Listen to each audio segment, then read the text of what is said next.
Bismillahirrahmanirrahim. Welcome back to PPSC and FPSC Math Center. PPSC lecture of mathematics remaining questions will be discussed. काफ़ी question मैंने जो PPSC lecture of mathematics test में आए थे discuss कर लिए हैं. कुछ रिमेनिंग क्वेश्चंस हैं उनको आज इस वीडियो में डिस्कस करेंगे. सो क्वेश्चन देखें. Let x p belongs to R set of real number से एक्स पी बिलोंग करते हैं and x plus one greater than zero है. P not equal to 0 1. 0 और 1 के पी इक्वल नहीं है. Be such that 1 plus x और rest पर p less than 1 plus p x. Then तो ये जो इनक्वालिटी है कब होल्ड करेगी? अगर जो एक्स पी जो है बिलोंग करते हैं सेट ऑफ रियल नंबर्स और एक्स प्लस वन भी ग्रेटर देन जीरो है और पी जो कंडीशन ये है कि वो 0 और 1 नहीं हो सकता, नहीं लेना आपने, तो ये इनक्वालिटी फिर कब होल्ड करेगी? क्या कंडीशन होगी कि पी बिटवीन पी की रेंज कहाँ तक होगी? उन्होंने कह दिया है कि 0 1 आपने नहीं लेना और इनक्वालिटी आपने देखना है.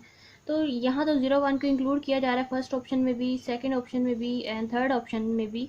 0 यहाँ 1 को इंक्लूड किया हुआ है सी ऑप्शन में और बी ऑप्शन में 0 को इंक्लूड किया और ए ऑप्शन में 0 और 1 दोनों को इंक्लूड किया हुआ है. हालांकि उन्होंने कहा 0 और 1 आपने नहीं लेना, तो ए बी सी तो हम नहीं ले सकते.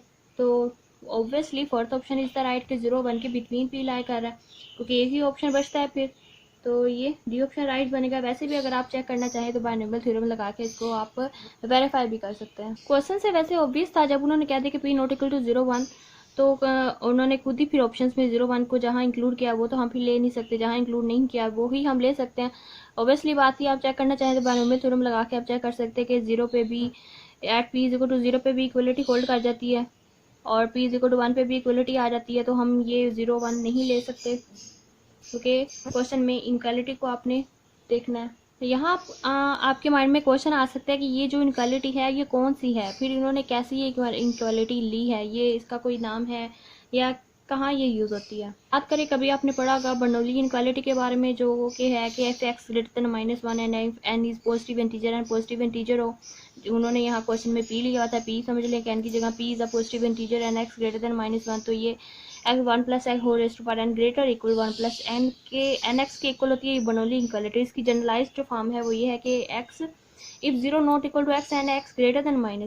0 के इक्वल नहीं है लेकिन ग्रेटर देन -1 है, 0 नहीं लेना. -1 के बाद 0 भी आता है लेकिन 0 नहीं लेना. Then following inequalities are valid. वो ये है कि 1 plus x whole raised to power n greater than 1 plus n x if n greater than 1. अगर n ग्रेटर देन 1 हो जाए या n लेस देन 0 हो जाए तब ये इनक्वालिटी होल्ड करेगी कि ग्रेटर वाली. क्वेश्चन में जो हमें इनक्वालिटी दी गई है वो लेस वाली है. 1 plus x whole raised to power p less than 1 plus p x. तो ये इसकी सेकंड जनरलाइज जो फॉर्म है, एक ये फॉर्म और एक ये, और इसमें ये कहते हैं कि अगर 1 plus x whole raised to power n less than 1 plus n x हो जाए तो जो n होगा वो लाई करेगा बिटवीन 0 एंड 1. तो यही हमारा रिक्वायर्ड इनक्वालिटी है. क्वेश्चन में यही पूछी गई है कि जो यहाँ जो p होगा, जो पावर होगी वो 0 और 1 के बिटवीन लाई करेगी. ये generalise form of Bernoulli's inequality है. नेक्स्ट क्वेश्चन जो है वो ये कि summation d divides n 1 over d is equal to sigma of n over n for each integer. तो ये जो इक्वेशन है कि n की यहाँ पर ये जो डेफिनेशन है सम ऑफ डिवाइजर फंक्शन की है कि यहाँ जो n होता है belongs to set of natural number से बिलोंग करता है. यहाँ जो वैलिड ऑप्शन होगा वो n ग्रेटर इक्वल टू 1 होगा, इज द राइट ऑप्शन. अगर आप इसकी कंप्लीट डेफिनेशन देखना चाहते हैं तो देख लें कि सम ऑफ डिवाइजर फंक्शन की डेफिनेशन क्या होती है. Given a positive integer n, हमें एक पॉजिटिव इंटीजर n दिया जाता है and sum of divisors of sigma n. Sigma n जो होता है सम ऑफ डिवाइजर्स होता है एंड डिफाइंड एज, इस तरह से ये सम ऑफ डिवाइजर फंक्शन इस तरह से डिफाइन होता है कि सिग्मा ऑफ n जो होता है वो इज इक्वल होता है summation d divides n d, या इसको फिर हम इस तरह भी लिख सकते हैं summation d divides n over d का मतलब भी यही होता है. और जहाँ जो n होता है n बिलोंग करता है नेचुरल नंबर से, where d is the divisor of n. Sigma of n is equal to summation d divides n over d, या इसको n ऑफ d के इक्वल लिख सकते हैं. और यहाँ जो n है हम अगर दोनों तरफ दिस और इसको हम इस तरह से भी लिख सकते हैं कि sigma of n over n is equal to summation d divides n 1 over d form में भी इसको लिख सकते हैं. ये जो हमें गिवन रिक्वायर्ड क्वेश्चन में जो फॉर्म दी गई है वो ये फॉर्म दी गई है. Sigma of n is equal to होता है d divides n over d, या d divides n into d के इक्वल होता है. और इसको हम इस तरह से भी डिफाइन कर सकते हैं कि sigma of n over n is equal sigma summation d divides n 1 over d के इक्वल भी हम इसको लिख सकते हैं. और यहाँ जो n हमसे सिर्फ पूछा गया वो n जो होता है वो ग्रेटर इक्वल टू 1 होता है। अगर आप इसका कुछ एग्जांपल देखना चाहते हैं कि ये जो फंक्शन है किस तरह से बिहेव करता है, किस तरह से हम इसका यूज़ करते हैं, वो भी चले हम देख लेते हैं। Sum of divisor function sigma of n is equal to summation d divides n into d. For n is equal to 10 के लिए हम चेक कर लेते हैं क्योंकि n जो है वो ग्रेटर इक्वल टू 1 होता है यहाँ पे, और n is equal to sigma of 10 is equal to summation d divides n, जहाँ जहाँ n होगा वहाँ पर हम 10 लगा देंगे, into d is equal to, तो 10 के डिवाइजेज होते हैं, अब उनका सम लेना है, 10 के डिवाइजेस का सम लेना है, 1 + 2 + 5 एंड 10, 10 5 2 1 इसके डिवाइजेस होते हैं 10 के, और इनका सम इज इक्वल टू 18 है। वी कैन आल्सो राइट, जिस तरह हमने देखा कि सिग्मा ऑफ n को हम इस तरह से भी लिख सकते हैं, summation d divides n over d form में भी लिख सकते हैं, तो ये भी हमें यही n इज इक्वल टू 10 के लिए सेम रिजल्ट ही देता है। किस तरह से कि for n is equal to 10 sigma of 10 is equal to d divides 10, d के डिवाइजेस ले लें, फिर समेशन का मतलब उनका सबका सम ले लें, 10 ओवर d का मतलब 10 के डिवाइजर्स, 10 के डिवाइजर्स होते हैं 10 5 2 1, और समेशन का मतलब उन सब का सम ले लें तो इक्वल टू 18 ही बनता है। ये डेफिनेशन और ये डेफिनेशन सेम ही है सम ऑफ डिवाइजर फंक्शन, दोनों तरह से इसको लिखा जाता है, फ़र्क नहीं है दोनों में। क्वेश्चन में हमें ये फॉर्म दी गई थी, sigma of n over n is equal summation d divides n 1 over d दिया गया था, 1 ओवर d है तो sigma of n over n होगा। कौन सा सीरीज का क्वेश्चन है, इसको तो आप लिमिट लगा के चेक करके इसकी एग्जैक्ट हमें वैल्यू ही दी गई है तो वैल्यू ही कैलकुलेट करनी पड़ेगी। सीक्वेंस के लिए जो हम फिर लिमिट लेते हैं वैन अप्रोचेस टू इन्फिनिटी लेते हैं, पहले थोड़ा सा इसको सिंप्लीफाई करके फिर हम इस पर लिमिट अप्लाई करेंगे, लिमिट अप्लाई करते हैं तो आंसर आ जाता है हमारे पास -3 + 6 होता, -3 + 6 होता, तो हमारा यहाँ सी ऑप्शन राइट बनता है। आप देखते हैं किस तरह से इसकी सिंप्लीफिकेशन करनी है कि लिमिट लेनी है n अप्रोचेस टू इन्फिनिटी। हमें क्वेश्चन दिया गया 2ni over 2n iota over n + iota -9 + 12 iota into n + 2 over 3 + 3n + 1 + 7 iota. इधर से भी n कॉमन लें और इधर से भी n कॉमन, इधर से n कॉमन लेंगे, कुछ भी नहीं है बस n कॉमन लें, बाकी जो रिमेनिंग बचेगी वैल्यूज उन पे आप लिमिट अप्लाई करें और आंसर निकाल लें। सकते हैं ग्रेटेस्ट इंटीजर फंक्शन दिया गया और इसको हमने इसकी भी एग्जैक्ट वैल्यू कैलकुलेट करनी है on the closed interval 0 to 4। इसके ऑप्शन हैं 3 7 6 4। सिर्फ कैलकुलेशन होगी 0 to 4, ग्रेटेस्ट इंटीजर x है dx, और इसकी जो इंटीग्रल वैल्यू लिमिट्स हैं इसकी लिमिट्स को हम ब्रेक करेंगे, 0 to 4 है तो 0 to 1, 1 to 2, 2 to 3, 3 to 4 ले जाएंगे।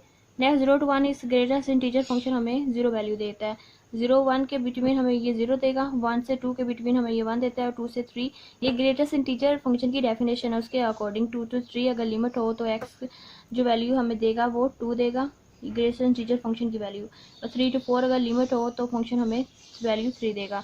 इस तरह 0 to 1 है तो ये ग्रेटेस्ट इंटीजर वैल्यू 0 देगा, 1 to 2 हो तो 1 देगा, 2 to 3 हो तो 2, 3 to 4 हो तो 3।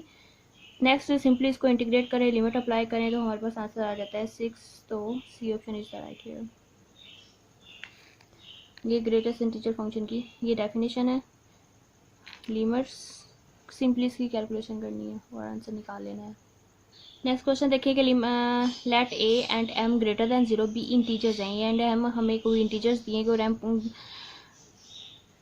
m जो है पॉजिटिव इंटीजर है with a raised to the power 5 of m is congruent to 1 mod m provided that, यहाँ a m क्या होगा, a ग्रेटर देन m होगा, m लेस देन a, या दोनों का GCD 1 होगा या GCD नॉट इक्वल टू 1 होगा। तो ये डेफिनेशन के अकॉर्डिंग ये हमें प्रोवाइड करता है कि a और m का जो GCD है वो 1 होता है, C option is the right here. Euler theorem के अकॉर्डिंग ये जो डेफिनेशन है इसमें provided that a and m both are coprime means या GCD दोनों का 1 होता है, so C option is the right here. ये आइलर्स थ्योरम की डेफिनेशन है। Every metric space is a Hausdorff space, T2 space both A and B, Hausdorff भी हो T2 भी हो या T3 स्पेस। तो आपको पता होगा कि जो T3 स्पेस होती है वो T2 भी होती है, T2 हो तो वो होल्स्टर स्पेस भी होती है, तो सारे ऑप्शन ही इसके राइट बनते हैं। तो अगर T3 हम D ऑप्शन लें तो उसमें फर्स्ट एंड सेकेंड ऑप्शन दोनों आ जाते हैं, तो T3 मतलब D option is the right here. Theorem की स्टेटमेंट से भी आप देख सकते हैं कि थ्योरम है every metric space is a Hausdorff space और अ T2 space. And every metric space is a T3 space. वो हर जो मीट्रिक स्पेस होती है वो T2 स्पेस भी होती है, T3 भी होती है। और नेक्स्ट थ्योरम हमें बताती है कि एवरी T3 जो स्पेस होती है वो T2 स्पेस भी होती है। तो इसमें ये T3 स्पेस ने बाकी दो ऑप्शंस को भी कवर कर लिया। तो हमारे पास यहाँ जो राइट ऑप्शन बनता है वो डी ऑप्शन बनता है कि every metric space is a T3 space.